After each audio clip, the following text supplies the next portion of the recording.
بسم اللہ الرحمن الرحیم۔ السلام علیکم ناظرین۔ نبی اللہ حضرت سلیمان علیہ السلام اور چمگادڑ کی حکمت۔ جب اللہ تعالیٰ کے نبی حضرت سلیمان علیہ السلام نے چمگادڑ سے مشورہ کیا تو اس وقت اللہ تعالیٰ کی چار مخلوقات شکایت اور حاجت لے کر حاضر ہوئی۔ پہلی سورج نے عرض کی، اے نبی اللہ تعالیٰ سے دعا کیجئے کہ مجھے بھی باقی مخلوق کی طرح ایک ہی جگہ میں سکونت دے دے۔ میں مشرق مغرب کے درمیان مسلسل حرکت سے تک چکی ہوں۔ دوسری سانپ نے کہا، اے سلیمان علیہ السلام اللہ تعالیٰ سے دعا کیجئے کہ مجھے بھی ہاتھ پاؤں عطا کرے جیسے دیگر جانوروں کو دیے ہے۔ میں پیٹ کے بل رینگ رینگ کر تک چکی ہوں۔ تیسری ہوا نے کہا، اے نبی اللہ میں مسلسل بے مقصد ادھر ادھر بھٹکتی رہتی ہوں، میرے لیے اللہ سے سکون کی جگہ مانگے۔ چوتھی پانی نے کہا، اے حضرت سلیمان علیہ السلام میں کبھی زمین میں کبھی آسمان کے نیچے ہر جگہ پھر رہا ہوں، نہ مجھے ٹھکانا ہے نہ ٹھہراؤ۔ اللہ تعالیٰ سے کہیے کہ مجھے ایسی جگہ عطا کرے جہاں میں رک سکوں اور جو مجھے چاہے وہ میرے پاس آئے۔ حضرت سلیمان علیہ السلام نے پرندوں کو مشورے کے لیے بلایا، ان میں چمگادڑ بھی تھا، سب سے چھوٹا، سب سے کمزور۔ حضرت سلیمان علیہ السلام نے اسے باقیوں کے سوالات سنائے اور فرمایا، اے چمگادڑ تم نے سب کی شکایتیں سنی، اب تمہاری رائے کیا ہے؟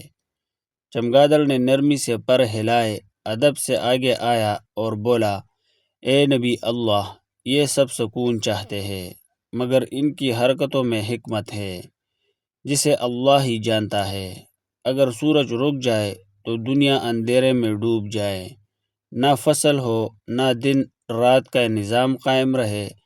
اگر سانپ کو پاؤں دے دیے جائے تو اس کی ہیبت ختم ہو جائے اور جو راز اللہ تعالیٰ نے اس میں رکھے ہیں وہ زائل ہو جائے۔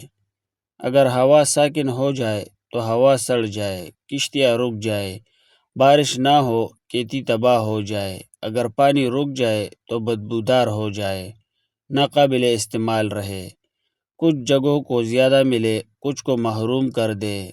پھر چمگادڑ نے دھیمے لہجے میں کہا، اے نبی اللہ ہر چیز کی راحت اس کی حرکت میں ہے، ان کا اصل مقام وہی ہے جہاں اللہ تعالیٰ نے ان کو رکھا ہے۔ اللہ تعالیٰ نے کوئی چیز بے مقصد نہیں بنائی اور جس شکوہ میں ہم مبتلا ہے اسی میں اللہ کی کوئی نعمت چھپی ہوتی ہے جو صرف غور و فکر کرنے والے کو نظر آتی ہے۔ حضرت سلیمان علیہ السلام مسکرائے، پرندوں اور جانوروں کی طرف دیکھا اور فرمایا، چمگادڑ نے سچ کہا، اگرچہ کمزور ہے لیکن تم سب سے زیادہ سمجھدار نکلا۔ اللہ تعالیٰ کا شکر ادا کرو کیونکہ تم میں سے ہر ایک وجود میں ایسی حکمت ہے جو صرف وہی جانتا ہے جسے اللہ تعالیٰ نے بصیرت عطا کی ہو۔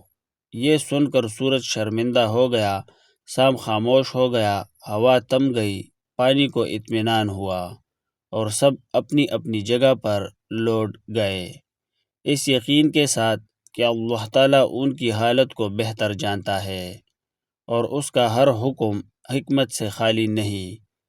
اگر آپ نے یہاں تک پڑھا ہے تو ایک بار درود شریف ضرور پڑھیں۔